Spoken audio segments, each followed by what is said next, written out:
We are back at it again with another 2-box penny hunt in our quest to slot more cents in this Dansko Lincoln penny album.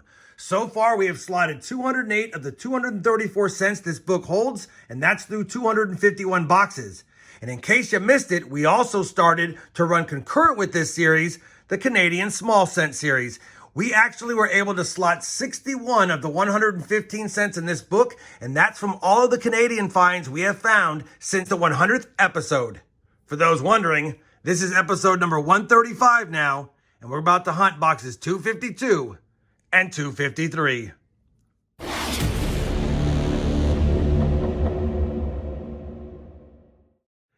Hey everyone, it's RobFindsTreasure, and welcome back to my channel. We have another 2-box penny hunt, like I said in the intro. Obviously, I'll give you guys a look at the books after I compare whatever finds we have from these 2 boxes to the books, and hopefully we have upgrades or additions for either album.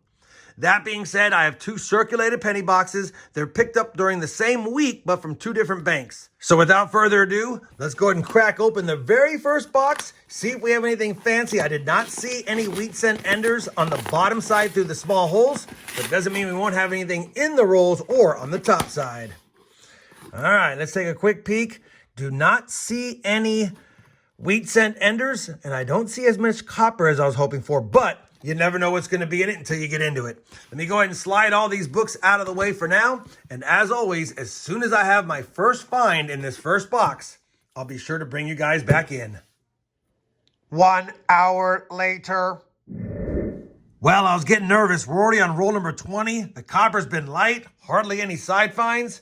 But finally, we have our first wheat cent of the box. Hopefully it breaks the seal. And it's a 1948 Denver, which we will take. Roll number 23, our second wheat cent found. Wheat cent number 2, and that's a 44D, so we'll quickly just scope it to see if it has that D over S. I have found those before. It definitely is not one, but it's our second wheat cent from the 40s, both with mint marks. Roll number 35 is going to give us our third wheat cent of the hunt, and coincidentally, it's also going to be a 1935. So first from the 30s, it's the oldest find so far, no mint mark, but still a good one to get because it's in the 30s, and I don't see very many of those. Only 3 wheat cents, though. 15 rolls left. Roll number 44, wheat cent number 4. This one is, and it's another one from the 30s. 1938 Philadelphia. Unfortunately, we don't need it, but it's good seeing a couple of 30s in the box, even though there's only 4 total. Hopefully, we can find a few more and get on to box number 2, and maybe it's a better one.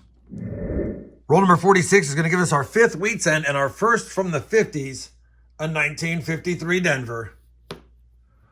Well, we finished that slow penny box, and you know what? If you're going to have a slow box with only 5 finds, at least getting a couple pre-40s is always good. 2 from the 30s, 2 from the 40s, 1 from the 50s, 5 wheat cents in box 1.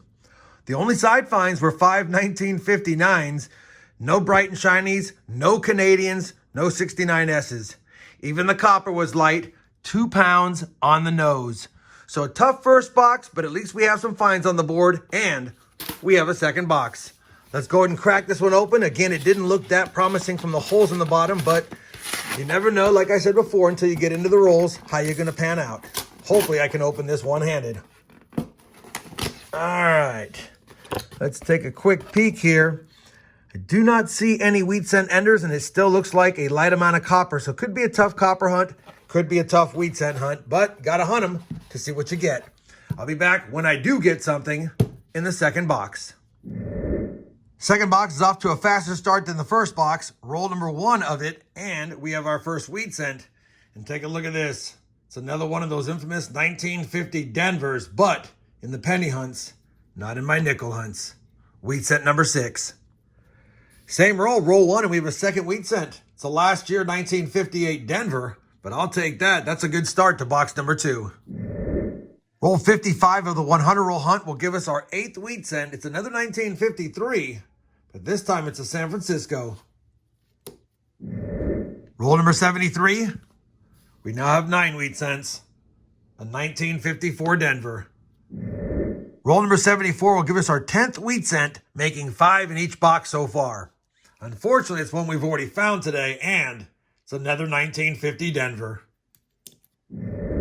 Roll 79, wheat cent number 11. It's got a cool patina on it, and it's a 41 Denver.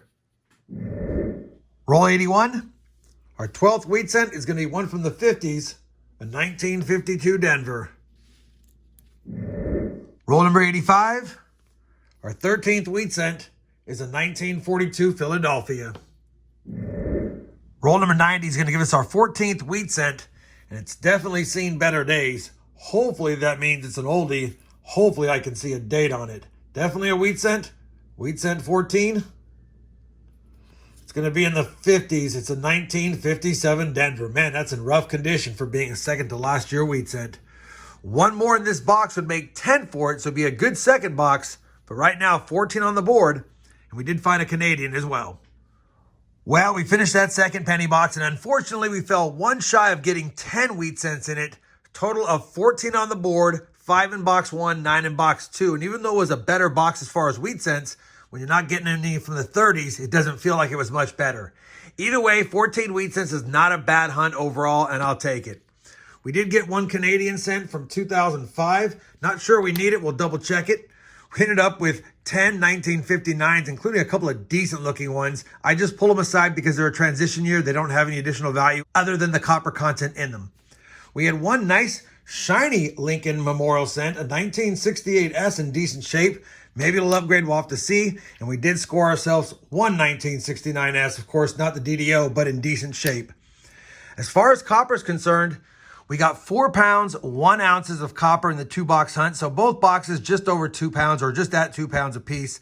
Kind of light, but still good seeing 4 pounds overall. I don't think we're going to have any upgrades or additions for any of the albums today. Let me go ahead and just double check though. And if we do, I'll let you know. And if not, I'll just bring you back for a look at the books and some final thoughts on today's 2-box penny hunt. Well, we have compared the finds from today's hunt to both the Lincoln Penny album and the Canadian albums. Unfortunately, the 2005 that we needed in the Canadian small cent album is the one with the letter P below the Queen, and the one we found today we already had in there, and it wasn't a nicer one, so we couldn't upgrade. As far as the Lincoln Penny series, we did have that nice 68S, but we already have a really nice 68S in the book, and both the 1935, which we have right here, was not an upgrader, and the 1938 was also not an upgrader. So no upgrades, no additions, just another 2-box hunt, scoring 14 wheat cents. Hopefully, despite the lack of additions and upgrades for either of the series, you guys still enjoyed this 2-box hunt. It's always fun hunting pennies no matter what the outcome is, because at least I'm able to do so. If you did, I'd appreciate that thumbs up. And as always, everyone, happy hunting, and thanks for watching.